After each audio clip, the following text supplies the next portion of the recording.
कर्पूरगारं करुणावतारं संसारसारं भुजगेन्द्रहारं सदा वसन्तं हृदयारविन्दे भवं भवामि सहितं नमामि भवं भवानी सहितं नमामि।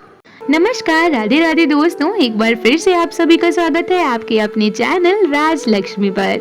तो हमने पिछले वीडियो में देखा था श्रावण मास महात्म्य में 10वें अध्याय की कथा, जिसमें हमने देखा था श्रावण मास में शनिवार को किए जाने वाले कृत्यों का वर्णन। तो आज हम श्रावण मास महात्म्य के 11वें अध्याय की बात करेंगे, जहां हम जानेंगे रोटक तथा उदुम्बर व्रत का वर्णन। सनत कुमार बोले, हे देव, श्रावण मास में वारों के सभी व्रतों को मैंने आपसे सुना, किंतु आपके वचनामृत का पान करके मेरी तृप्ति नहीं हो रही है।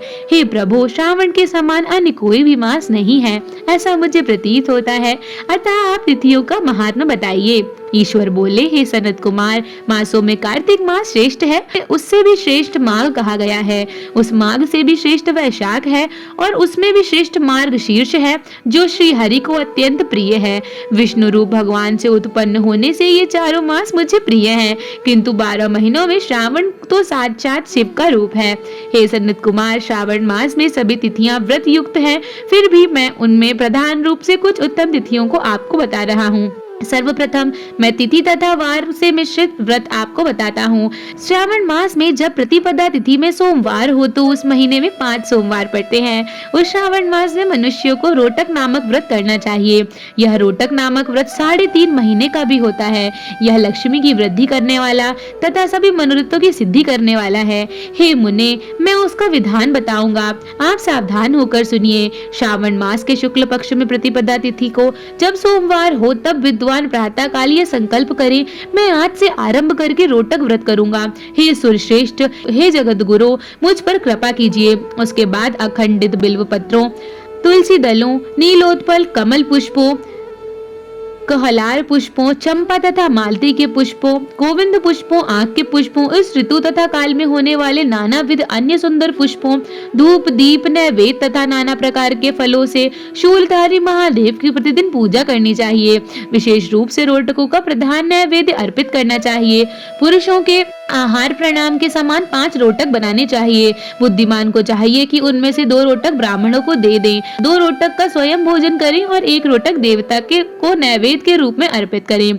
बुद्धिमान को चाहिए कि शेष पूजा करने के अनंतर अघर्य प्रदान करें। केला, नारियल, जंबीरी, नींबू, बीज पूरक, खजूर, ककड़ी, दाख, नारंगी, बिजौरा, नींबू, अखरोट, अनार तथा अन्य और जो भी ऋतु में होने वाले फल हैं, वे सब अघर्य दान में प्रशस्त हैं। उस अघर्य दान का फल सुनिए। 7 समुद्र सहित पृथ्वी का दान करके मनुष्य जो फल प्राप्त करता है, वही फल विधान पूर्वक इस व्रत को करके वह पा सकता है। विपुल धन की इच्छा रखने वाले को यह 5 वर्ष तक रखना चाहिए। इसके बाद रोटक नामक व्रत का उद्यापन कर देना चाहिए। उद्यापन कृत्य के लिए सोने तथा चांदी के 2 रोटक बनाएं। प्रथम दिन आदिवासन करके प्रातः काल शिव मंत्र के द्वारा घृत तथा उत्तम बिल्व पत्रों से हवन करें। हे तात, इस विधि से व्रत को संपन्न किए जाने पर मनुष्य सभी वांछित फलों को प्राप्त कर लेता है। हे सनत कुमार, अब मैं द्वितीय के शुभ व्रत का वर्णन करूंगा, जिसे श्रद्धा पूर्वक करके मनुष्य लक्ष्मीवान तथा पुत्रवान हो जाता है। और उदुम्बर नामक यह व्रत पाप का नाश करने वाला है। शुभ सावन का महीना आने पर द्वितीय तिथि को प्रातः काल संकल्प करके बुद्धिमान को विधि पूर्वक व्रत करना चाहिए। इस व्रत को करने वाला स्त्री हो या पुरुष, वह सभी संपदाओं का पात्र हो जाता है। इस व्रत में प्रत्यक्ष गूलर के वृक्ष की पूजा करनी चाहिए, किंतु गूलर वृक्ष न मिलने पर दीवार पर वृक्ष का आकार बनाकर इन 4 मंत्रों से उसकी पूजा करनी चाहिए। हे उदुम्बर, आपको नमस्कार है। हे हेम पुष्पक, आपको नमस्कार है। जंतु सहित फल से युक्त तथा रक्त अंड तुल्य फल वाले आपको नमस्कार है। इसके अधिदेवता शिव तथा शुक्र की भी पूजा गूलर के वृक्ष में करनी चाहिए। इसके 33 फल लेकर 3 बराबर भागों में बांट लेना चाहिए। इसमें से 11 फल ब्राह्मण को प्रदान करें, 11 फल देवता को अर्पित करें और 11 फलों का स्वयं भोजन करें। उस दिन अन्न का आहार नहीं करना चाहिए। शिव तथा शुक्र का विधिवत पूजन करके रात में जागरण करना चाहिए। हे तात, इस प्रकार 11 वर्ष तक व्रत का अनुष्ठान करने के बाद व्रत की संपूर्णता के लिए उद्यापन करना चाहिए। स्वर्णमय फल, पुष्प तथा पात्र सहित एक गूलर का वृक्ष बनाएं और उससे शिव तथा शुक्र की प्रतिमा का पूजन करें। उसके बाद प्रातः काल होम करें। गोलर के शुभ कोमल तथा छोटे छोटे 108 फलों से तथा गोलर की समाधियों में से तिल तथा घृत सहित होम करें। इस प्रकार होम कृत्य समाप्त करके आचार्य की पूजा करें। इसके बाद सामर्थ्य अनुसार 100 अन्यथा 10 ब्राह्मणों को ही भोजन कराएं। हे वत्स, इस प्रकार व्रत किए जाने पर जो फल होता है उसे सुनिए। इस प्रकार यह गूलर का वृक्ष बहुत जंतु युक्त फलों वाला होता है। उसी प्रकार व्रतकर्मा भी अनेक पुत्रों वाला होता है और उसके वंश की वृद्धि होती है। यह व्रत करने वाला स्वर्णमय पुष्पों से युक्त वृक्ष की भांति लक्ष्मीप्रद हो जाता है। हे सनत कुमार, आज तक मैंने किसी को भी यह व्रत नहीं बताया है। गोपनीय से गोपनीय इस व्रत को मैंने आपके समक्ष कहा है। इसके विषय में संशय नहीं करना चाहिए और भक्ति पूर्वक इस व्रत का आचरण करना चाहिए।